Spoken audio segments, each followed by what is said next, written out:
พระมจโรกาทิปติสหัมปติกัดอัญชาริอันทิวารังอายาจทาสันติทัสสันตาปาราชาคาจาติกาเทเสตุธัมมังอนุกัมปิมังปัชชัง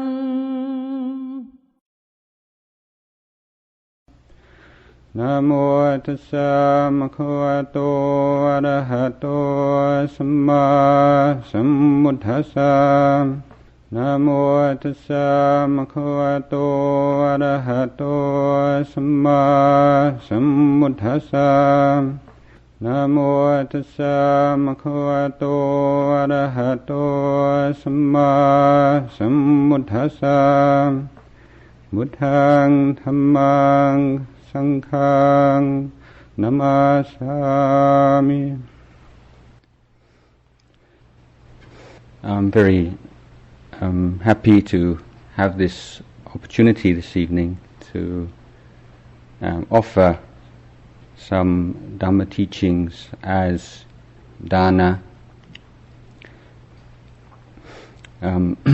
offering, giving, sharing is something which is one of the things that make our lives worthwhile and feel worthwhile.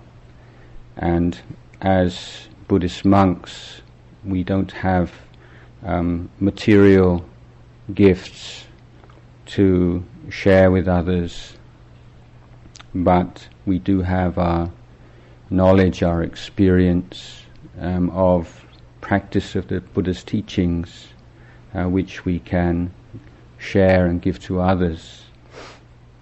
And this is one of the things that make life as a Buddhist monk so fulfilling. I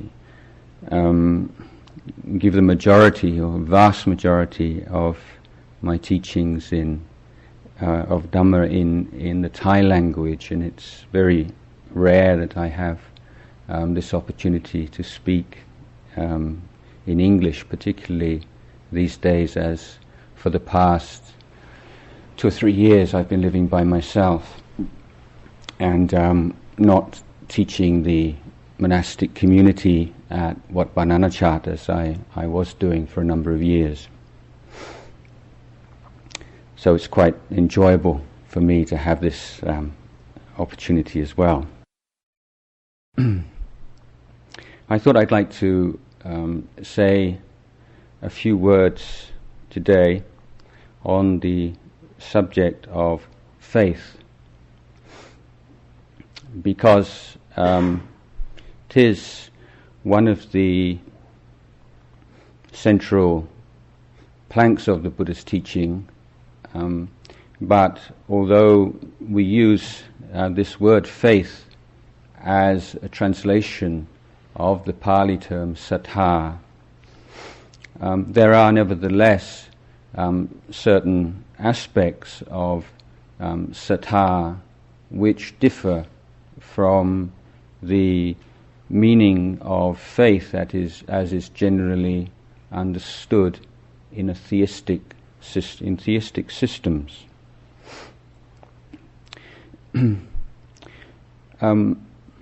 If we look at the Buddha's teaching as a whole, if any of you have studied the suttas or indeed have heard Dhamma talks before, you will undoubtedly have observed how often the teachings are grouped into threes of the twos of this, threes of that, fours of this, and so on.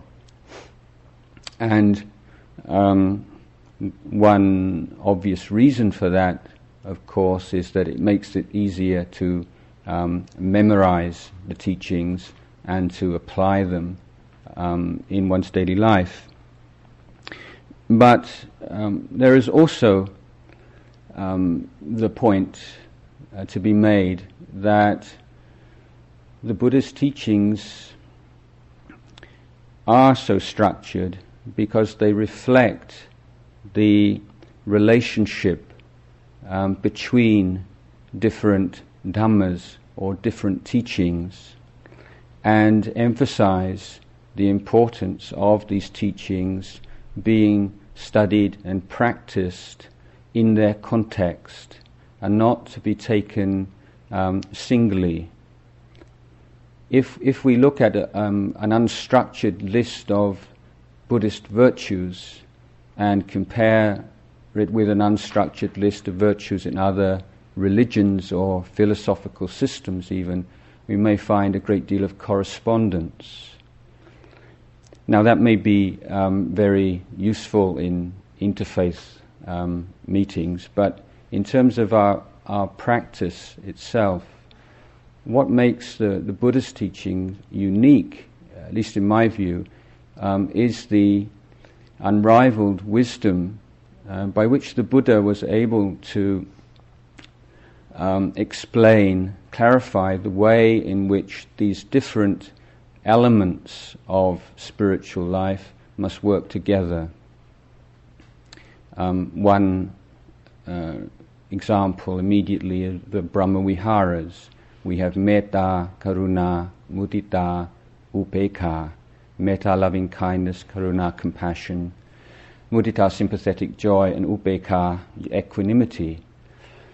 Now, although there may be much more spoken about metta than the others, with possible exception of compassion, in the Buddhist teaching itself, if we try to practice one of those Brahma Viharas without understanding the relationship to the other three, then we won't practice it correctly. And most importantly here, the fourth of those Brahma Viharas, upekkha, is the wisdom faculty. It's the representative of the training in wisdom in that particular group of teachings. And here equanimity means that evenness of mind which results from reflection on the law of karma, and the fact, in particular, the fact that we are the heirs of our actions of body, speech and mind. So we may wish others to be happy, and we may wish to help others to be free from suffering, but quite often we are frustrated, and it may be through a lack of our own ability to get through to the person, a lack of trust in that person, or some kind of self-destructive traits in the person we're trying to help, and so on and so forth. And we find that our efforts to promote others' happiness or to reduce their suffering doesn't have the results that we would wish. Now, without the quality of upekkha, then it's very easy to get discouraged, to feel that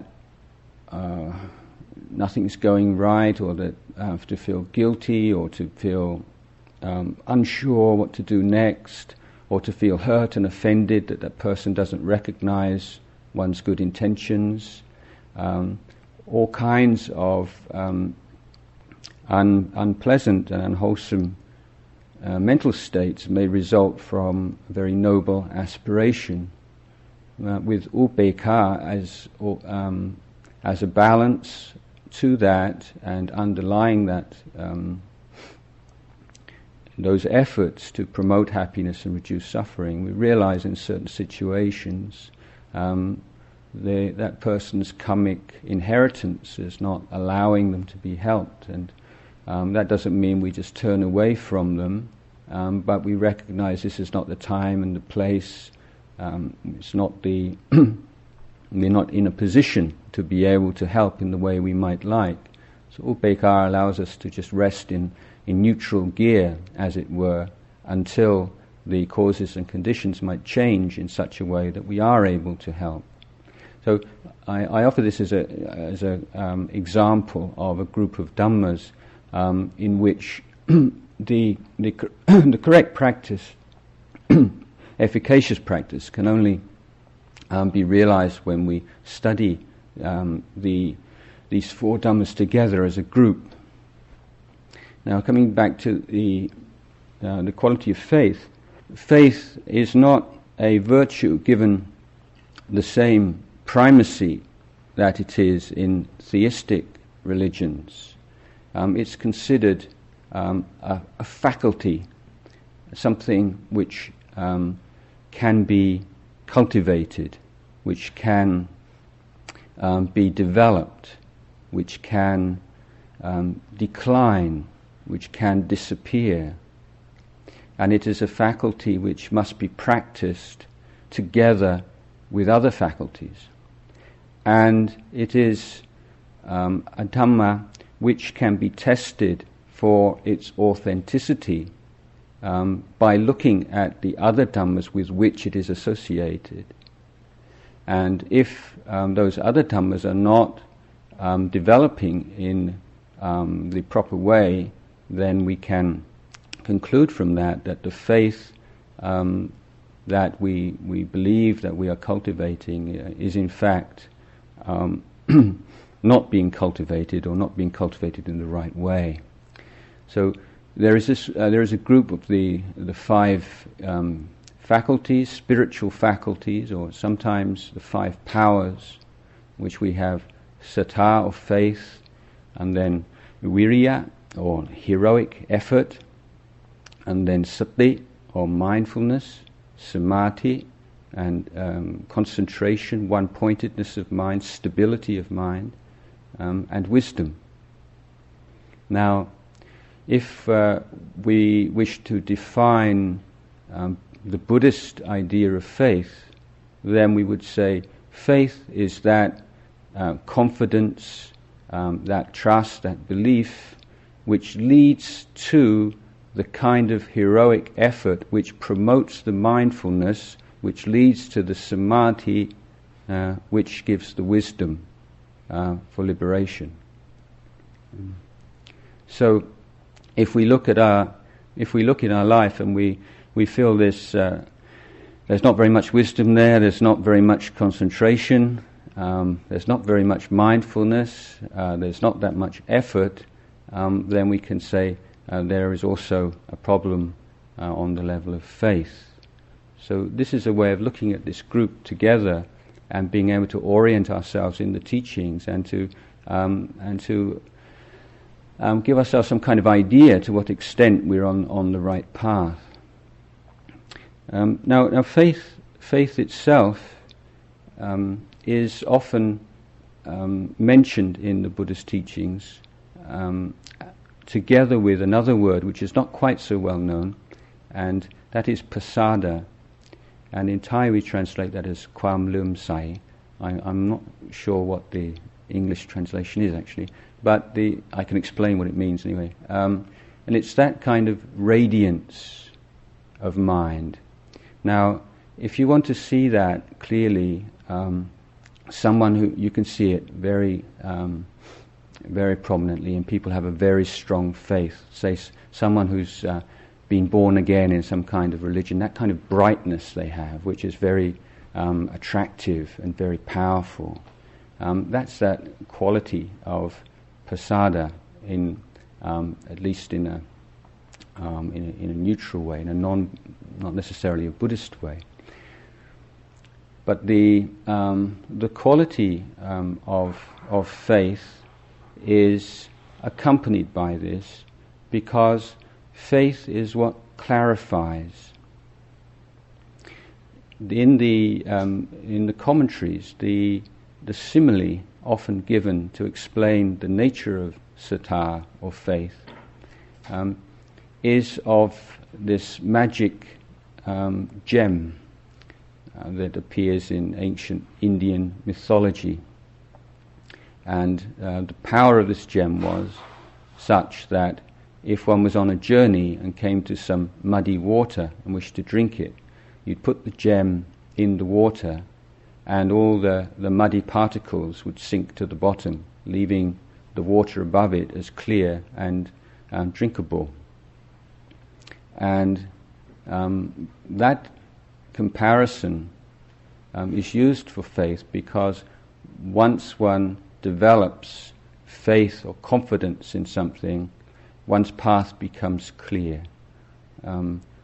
It's the way to go beyond uncertainty and ambiguity and shall I do this or shall I do that, or shall I do both or shall I do neither, and because that is such an unpleasant way to live one's life, that there is a great urge to quench that or to bring that sense of lack of direction and uncertainty into life by believing in something. And I think it's important to see this desire to believe without being too picky about what one believes in, because it's the belief rather than the object of belief which is primarily what is desired as an answer to existential pain and suffering. I believe this is why when we look at people who believe things which we find utterly ridiculous, and you think, how can somebody possibly believe that? And the very simple reason is because they want to believe it. People believe things not because they're inherently reasonable or necessarily logical, but because they want to believe in something, and that'll do, basically. It's good enough. And once people make that leap of faith, then there's a certain sense of calmness and stability in life, and particularly if there's a body of believers, there's a group of believers, and you can restrict your socializing, your social intercourse to people who have the same kind of belief, then you can experience a certain amount of happiness in life. Now, that is something which the Buddha recognized and accepted, but in the Buddhist system, wherever the word sattha appears in the teachings, it is always, in every case, accompanied by the word panya, or wisdom. And one is encouraged to put one's faith to the test, and to investigate, not just to take something on hearsay or as a blind belief, but to take it as a working hypothesis. Now, why this is particularly possible and applicable in the case of Buddha Dhamma is because of here, at least the object of faith.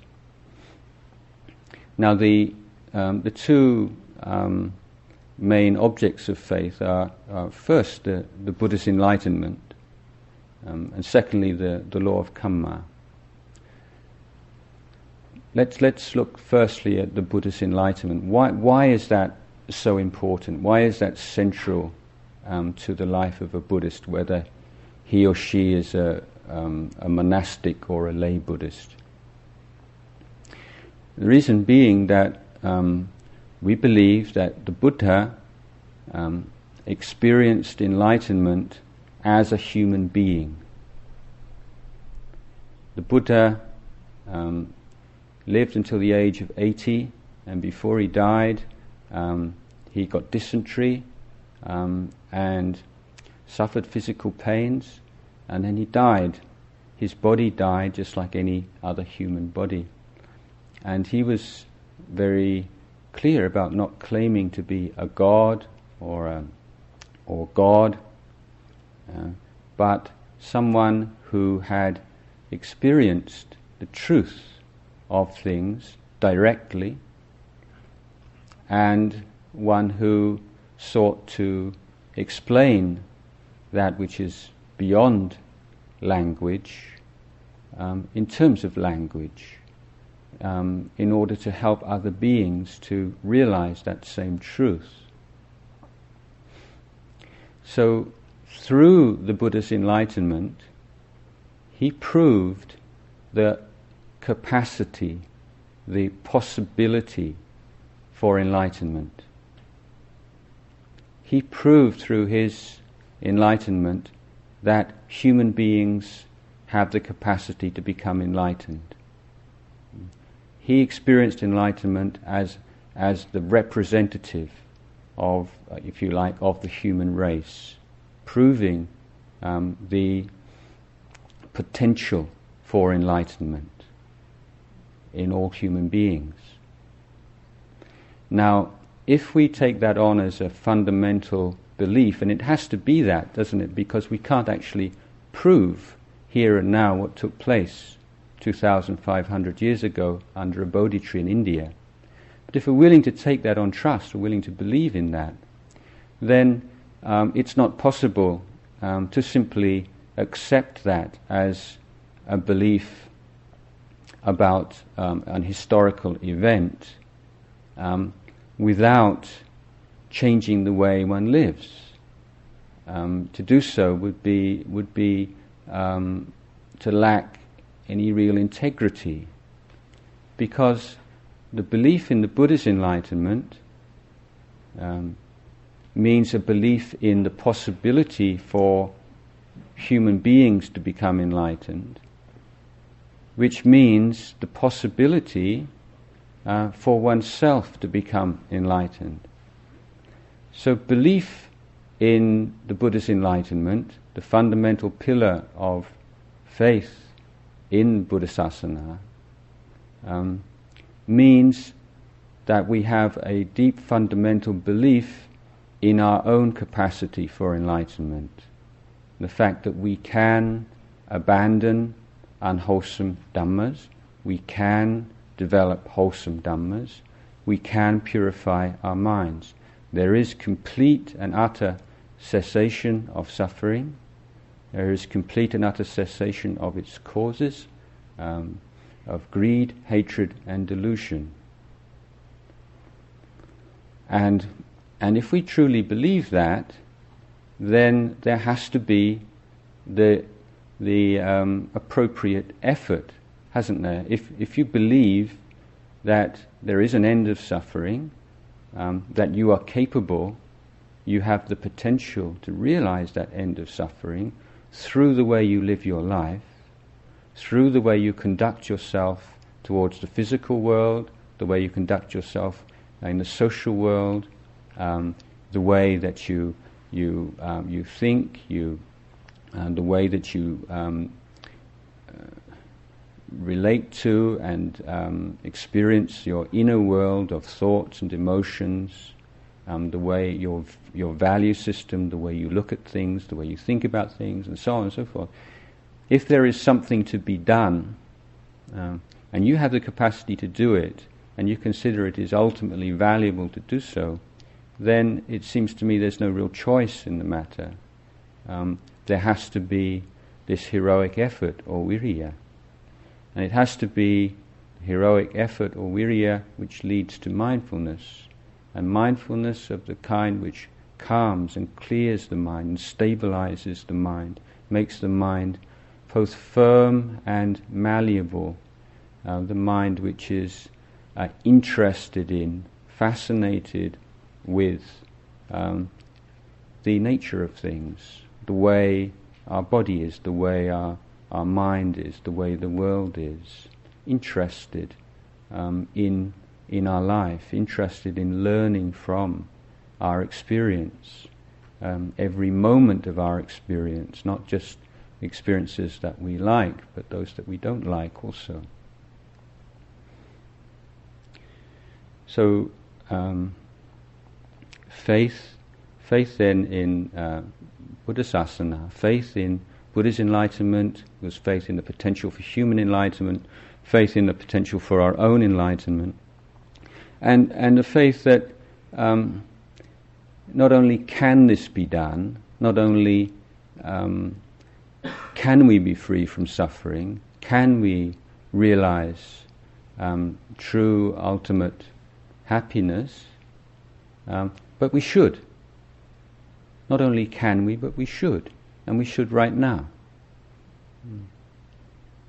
And this is, I feel this is the only conclusion that one can come to from an examination of the Buddha's teachings, when that sense of consent arises.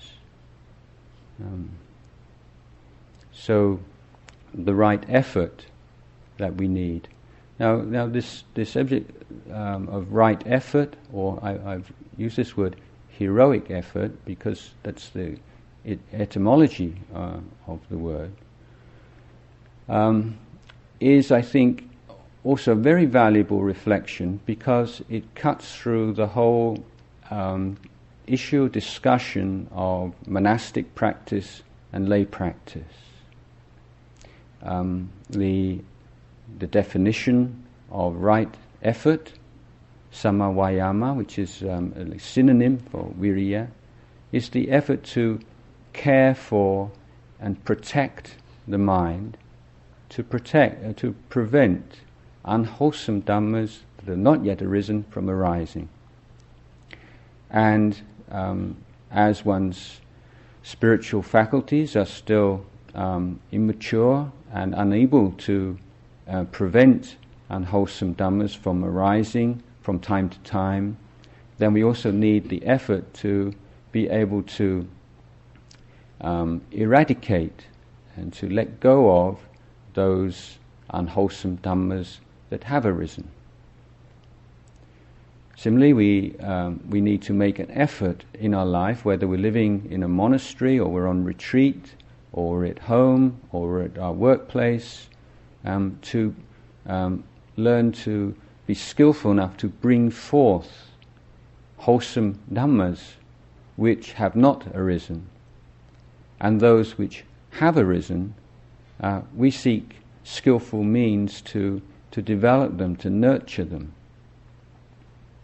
So this is based on, again, on this view of our lives as being essentially dynamic, our life as verb rather than noun, the fact that things are arising and passing away altogether, all the time, and that we have the capacity to be able to recognize various causal processes and to practice in such a way that we can maximize the wholesome dhammas and minimize the unwholesome dhammas. There's a recognizing in certain situations those things which we just have to accept, or which we don't have the power or the opportunity to do anything about, and to focus our energies on those things that we can do something about. And saddha, or faith, is that which gives that emotional impetus to practice in that way on a regular basis or all the time. So saddha, in another way of talking about it, is if you find the idea of belief is too strong, it's seeing the value of something. This is why when we meditate, that's why faith is important. Why? Because you have to see the value of being present to your inhalation, and you have to see the value of being present to your exhalation. You have to believe that being mindful of your breathing is ultimately more meaningful and more useful and conducive to greater happiness than allowing your mind to wander off to other things. Now, if you have that, and you've developed that and cultivated that firm belief that mindfulness of breathing can lead the mind to freedom from the hindrances, to samadhi, to wisdom, and that it is the path of practice followed by the Buddha himself and many great enlightened beings over the past 2,500 years. It's a practice that really does work. It really does work for me. You think that, you reflect on that, and you develop this emotional power, which is the power of saddha. You have developed this consciously as one of the tools that you can apply in training your mind. Now, if you have that really strong confidence and belief in the value and importance to your life of anapanasati, then I would suggest that it's easier than if you're just trying it out or you've never really applied yourself to reflect on it in that way. But you have that sense of commitment to something because of the emotional power of faith. So we're using our critical faculty, our intelligence on the discursive level in a way of mindfully cultivating the spiritual emotion of faith. So it's governed by, guided by wisdom. And it's tested by the extent to which it results in this kind of effort. So we enter any kind of a situation, challenging situation, rather than thinking, I don't want to have to deal with this, or getting depressed about having to be in such a situation, or perhaps getting intoxicated with a particular situation if it's a likable one. The focus of the mind is what unwholesome dhammas do I need to protect my mind from in this kind of situation?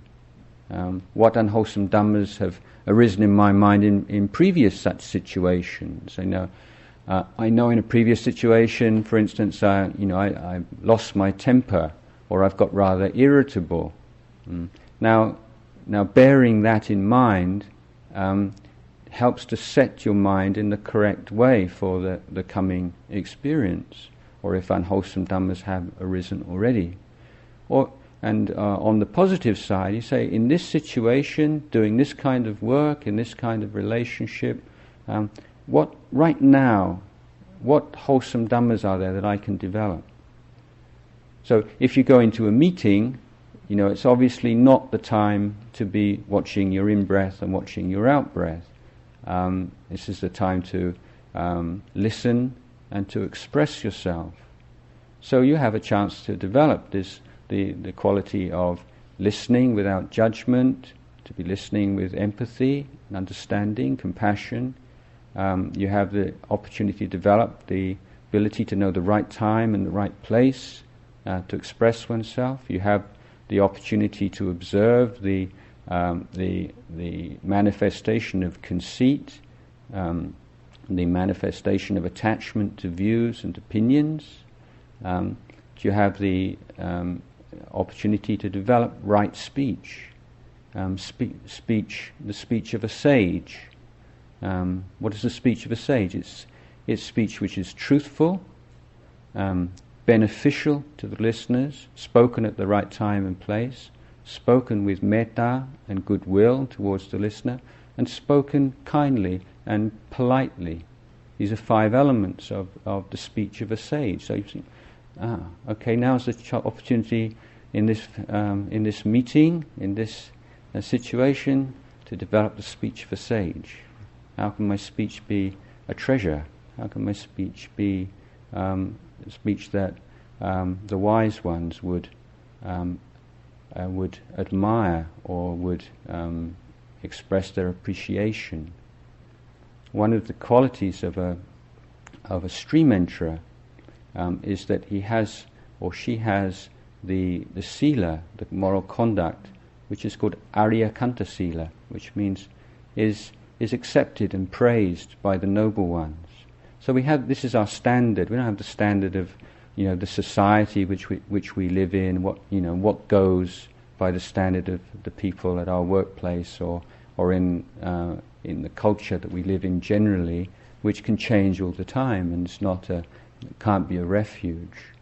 But we have the refuge of the Aryas, the noble ones, and we review our actions and our speech at the end of the day, and think if an enlightened teacher like Ajahn would know of everything we've done and everything we've said today, is there anything we feel embarrassed about or wouldn't like him to know about?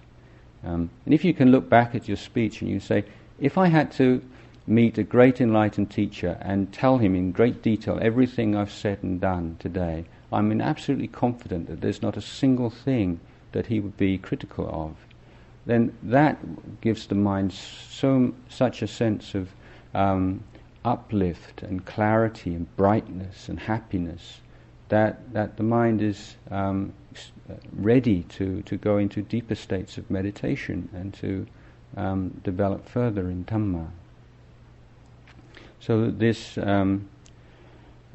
faith in the way, faith in the efficacy of the way, faith in the importance of applying every moment of every day to the way. This is how faith manifests itself. It manifests in how you live your life, not what you believe, the articles of your faith, but what you do every day, how you speak to your spouse, how you speak to your children, how you speak to your boss or your employees. What do you think about? What do you dream about? What do you do with your mind on a day-by-day basis? Have you developed that skill to be able to incline the mind in wholesome channels? You have to develop certain skills. Certain skills meaning, for instance, ability to reflect on the unattractive aspects of the human body, because particularly living in the world, sexual feelings arise. Even if you're married and happily married, that doesn't mean that you necessarily don't ever feel any kind of attraction to anybody else.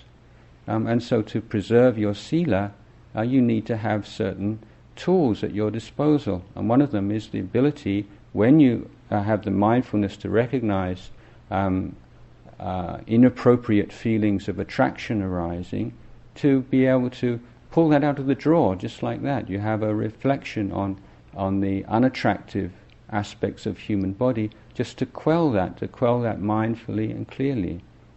Similarly, if negativity, anger is arising, having that power and that facility and acquaintance with metta bhavana to be able to deal with that. And these things really have to, I said just a moment ago, in the drawer. It means they have to be right there at your fingertips. Doesn't mean that you've done a bit of metta bhavana on a retreat here and now. It means it's part of your life. It's part of the way that you use your mind in daily life, and you have that intimate acquaintance with that sense of metta, that when anger's arising, it's right there to use it to solve that problem. And for the third is the reflection on death and inevitability of death, but the uncertainty of the time when it's going to happen. And this is a wonderful tool for dealing with laziness, and I don't have enough time to meditate, I've got too many other things. When I get this done, when I got that done, then I'll really apply myself to the practice. When there are no more waves in the sea, then I'll really get down to it. But I mean, whose life is a waveless sea? Even monks, I don't think would claim that. So, you've got to do it right now. And, when you have the this faith, there is another quality which is there's a beautiful word in the Pali, which is satyanuraka, which means to care for the truth. Now, the Buddha made a very clear distinction between faith and the truth. And he said that anything that you have not yet realized directly the truth of, you should humbly acknowledge that it is faith, or it is a belief. And not to confuse the intensity of faith with the truth of that which you believe in. And this is so common, isn't it? I believe. Why do you believe? Because it's true. How do you know it's true? Because I believe. I believe because it's true, and it's true because I believe. And this is lacking this basic Buddhist insight that belief, very strong belief, can arise in things which are not true. And because something is very intense and overpowering, it doesn't necessarily mean it's authentic.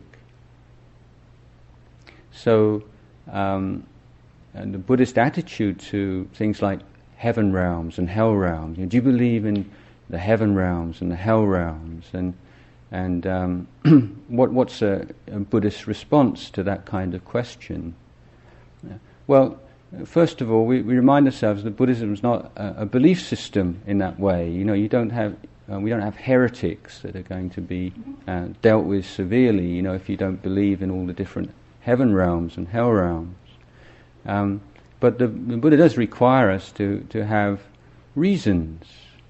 Now, unless one is actually a direct memory of past lives, then one humbly accepts that this is a belief, and that's fine as long as you keep it.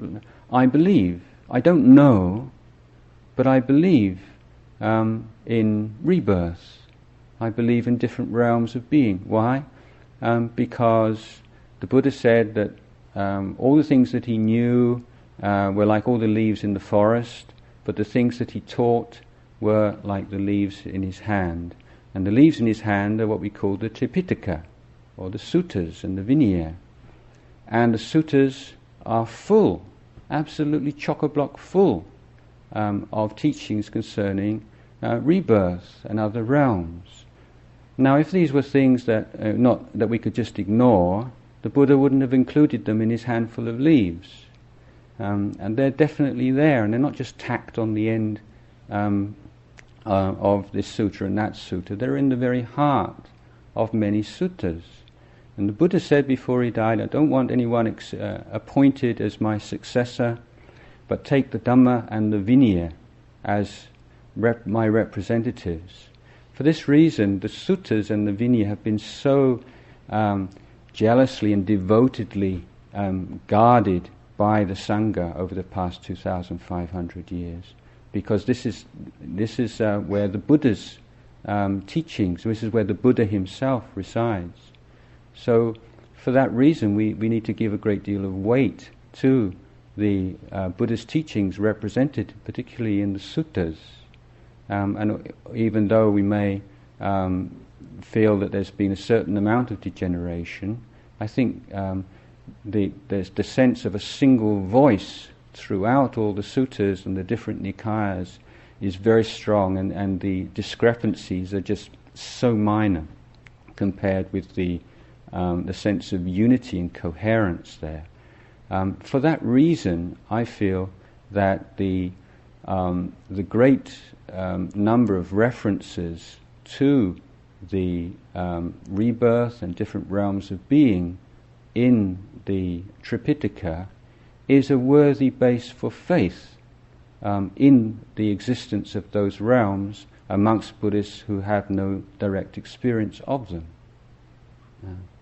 I would supplement that also with the memory of past lives on the part of monks and nuns who have developed high states of samadhi on fourth jhana and have and can remember many past lives, spontaneous memory of past lives, particularly amongst children, 2, 3, 4 years old, and also memories of past lives through hypnosis. So I myself don't have any direct memory of past lives, so I can't say that it's true. And I want to care for it's more important for me to care for the truth. But I do have a very strong faith because of the teachings of the Lord Buddha in the Tripitaka, because of the testimony of highly attained meditators, because of the evidence of spontaneous memory of past lives with children and through under hypnosis. So here as Buddhists, you see, we can say, I don't know, but I have this faith because of this and this and this. And then you can listen to people of other faith, or people who don't agree with that, can't you? You say, if everyone could just start off from this single point, I don't know, but this is what I believe, just how much more peaceful this world would be. You know, if fundamentalist Christians and fundamentalist Muslims, fundamentalist Hindus could all get together and say, I don't know either, but this is what I believe, and I believe it because of this. And so we could have a worldwide unity of religious people who humbly accept they don't really know what they're talking about, but they have faith. So faith's not a problem as long as you care for the truth, as long as you don't confuse faith and truth. You see. I think this insight, which is sort of basic to Buddhist teachings, is something which we as Buddhists can offer to the world, because I think it's something that a piece of wisdom that the world is really lacking at the moment, when people take the intensity of religious emotion as being all powerful. I mean, I think particularly, let me say, as a visitor in America, it seems to me that faith has been given so much centrality, in the sense that you're good if you believe in something. You know, like faith is actually a proof of goodness. I believe in this, I believe in that, and the very fact that someone has strong belief in something, it means that kind of they're someone to be trusted. Believe me, I'm telling you the truth.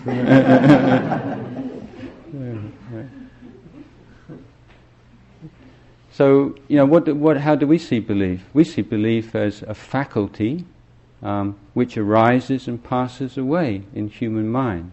Even Buddhism, someone spoke to me the other day back in Thailand. They said, I must admit I'm really rather embarrassed because I see these people with a lot of faith, and the Buddha, the Dhamma, the Sangha, all this stuff. It's not that I'm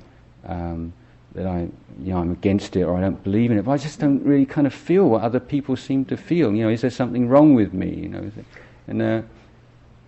And this idea that it's like all or nothing, or that there's a certain kind of thing that you should have to be a real Buddhist, or you should have to. But it's a faculty, it's a faculty, and if you look at the causes and conditions of faith, unarisen faith, you can bring faith into existence. If you have a weak faith and you're intelligent and committed enough to nurture the causes and conditions for that faith will grow. If you neglect it, then the faith will decline. It's not like a stable part of who you are. I have faith. It's mine. It's something that arises and passes away. It's something you have to care for. Something that you have to develop until it becomes an indriya, a spiritual faculty, until it becomes a pala and a power in your mind, the power of faith, governed through the wisdom faculty, leading on to effort, mindfulness. Then you have faith in in the teachings, but also you have faith in your ability to practice the teachings, and your ability to realize the fruit of the teachings. This is the Sandittika Dhamma, is something which can be practiced and can be the fruits of the practice can be realized. You can do this, and if you look at your practice, as I'm sure all of you do, and if you take too high a standard and you think, well, I've been practicing all this time, I still can't get into jhana, or I can't be mindful all the time, and I lose my temper and lose my mindfulness every now and then, take a very high standard, it can be quite discouraging. But that assessment of your practice and the way you assess your practice is part of the practice. So you have to be intelligent also about that way of looking at your practice in the most constructive way, not sort of blinding yourself to faults. But if you take too narrow a view of it, then you can feel you're not really getting anywhere. But if you open that up and you think, you look at some of these qualities of kindness and patience and understanding of others' difficulties, and devotion to leading a moral life, to the precepts. There's things like this in daily life which may not seem to be great spiritual attainments, but this is how it gradually develops. As one teacher said it, practice of Dhamma is not like going out in a thunderstorm, it's like going through the fog. You gradually get wet without quite realizing it. If you're practicing on the right way and you have faith that, this is it, this is the path of practice, and it's not, are we there yet, but it's, you just you're sure this is the path, and you're not made a certain decision, this is the path, and then don't ever examine the path again. You have various ways of checking to make sure you're on that path, but to bring up this sense of pride and joy that I'm absolutely sure that if I just keep doing this, whether it takes me another day or month or year or lifetime or 10 lifetimes, in the end there's no choice. This is the power of faith, which leads to effort, and it leads to patient endurance, which the Buddha said is the supreme incinerator of defilements. And you can see that, why is it some things you just don't have any kind of patience with at all, any kind of endurance at all, and other things you can endure and be patient to an extent that you never dreamed of before. What is it that conditions that? Again, it's the seeing the value. When you think something has meaning or has value, you're willing to tough it out. You're willing to be there and endure through it, because you feel that there is a reason and a value to doing so. If you're enduring some discomfort and you think, what's the use? Even if I endure it at the end, so what? Well, that immediately you've undermined your quality of patience. So bringing up the Buddha's qualities of the Buddha, the Dhamma and the Sangha as we chant, going through each quality, bringing up the sense of faith in the teachings, faith in your own ability, your own capacity to realize the teachings, and faith that one's own actions of body, speech and mind are what determines one's progress or decline. And we have, and that one's goal is to be one's own refuge, to develop that Dhamma refuge in the heart, which we do have the capacity to develop.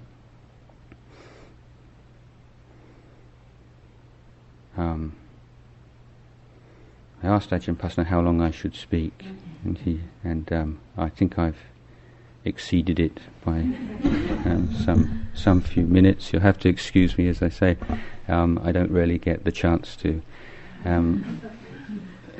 speak in this non-linear kind of way, in a language in which I used to be proficient. So thank you for listening, and I'll leave the talk.